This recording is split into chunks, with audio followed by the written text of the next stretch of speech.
ગુજરાતના મુખ્યમંત્રી પ્રધાનમંત્રી બને તે માટે મહિલાઓની પ્રાર્થના અને દુઆઓ વચ્ચે કાઉન્સિલર રાજેશ આયરે પણ નરેન્દ્ર મોદીની સાકરતુલા કરવાની બાધા રાખી વિશ્વાસ વ્યક્ત કર્યો હતો કે જે મા તુલજા ભવાનીના આશીર્વાદથી સાંસદ બાળસુકુલનો ભવ્ય વિજય થયો હતો તેમ ગુજરાતના મુખ્યમંત્રી પણ વડોદરામાંથી ઐતિહાસિક વિજય મેળવી દેશના વડાપ્રધાન બનશે। મુખ્ય હેતુ એવું છે કે સમગ્ર વડોદરા શહેર અને સમગ્ર હિન્દુસ્તાન એક જ ઈચ્છાએ રહ્યું છે કે માનનીય મુખ્યમંત્રી નરેન્દ્રભાઈ મોદી એ વડાપ્રધાન બને અને વડોદરાથી જ્યારે વડાપ્રધાન બનતા હોય અને વડોદરાની કુળદેવી ગણાતા તુલજા ભવાની માં છે, જ્યાં સુધી કુળદેવીના આશીર્વાદ ના મળે ત્યાં સુધી ક્યારે પણ કોઈ કામ પૂર્ણ થતું નથી। અને અમારા બહેનો જ્યારે પણ હું વડોદરા શહેરમાં જ્યારે કોર્પોરેશનનું ઇલેક્શન લડતો હતો, મારા બહેનો જ્યારે અહીંયા આવ્યા અને જ્યારે મારા માટે માંગણી કરી તો વડોદરા શહેરમાં પહેલા નંબરે અમારી પેનલ જીતી હતી। એવી જ રીતના અમે બાળુભાઈ શુક્લા માટે બી કીધેલું, ત્યારે સમગ્ર ગુજરાતભરની અંદર બાળુભાઈ પહેલા નંબરે આવ્યા હતા।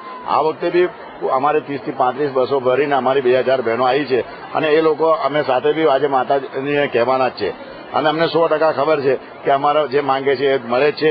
રણુ એ કુળદેવી છે।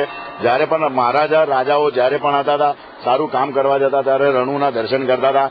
નાનો માણસ હશે કે કોઈ પણ હોય, જ્યારે દેશના પ્રધાનમંત્રી જ્યારે વડોદરા શહેરથી લડતા હોય અને રણુ જો કુળદેવીના આશીર્વાદ મળે તો કોઈ અટકાઈ નહીં શકે। 100% વડોદરા શહેર એ સમગ્ર વિશ્વભરમાં એક એવું શહેર બનશે, કારણ કે વડોદરા શહેરથી વડાપ્રધાન બનવાના છે નરેન્દ્રભાઈ।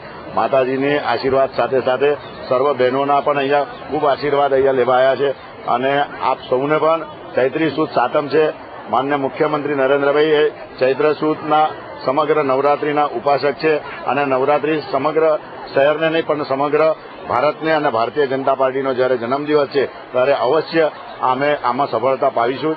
વંદે માતરમ, ભારત માતા કી જય। હજારો મહિલાઓ, વરિષ્ઠ નાગરિકો તથા યુવાનોએ રણુ ગામમાં ચૈત્ર નવરાત્રમાં અભૂતપૂર્વ ધાર્મિક વાતાવરણનું સર્જન કર્યું હતું। રાજ્યના ઉર્જામંત્રી સૌરભ પટેલે પણ મહિલાઓની પ્રાર્થનાને આવકારી કાર્યક્રમની પ્રશંસા કરી હતી।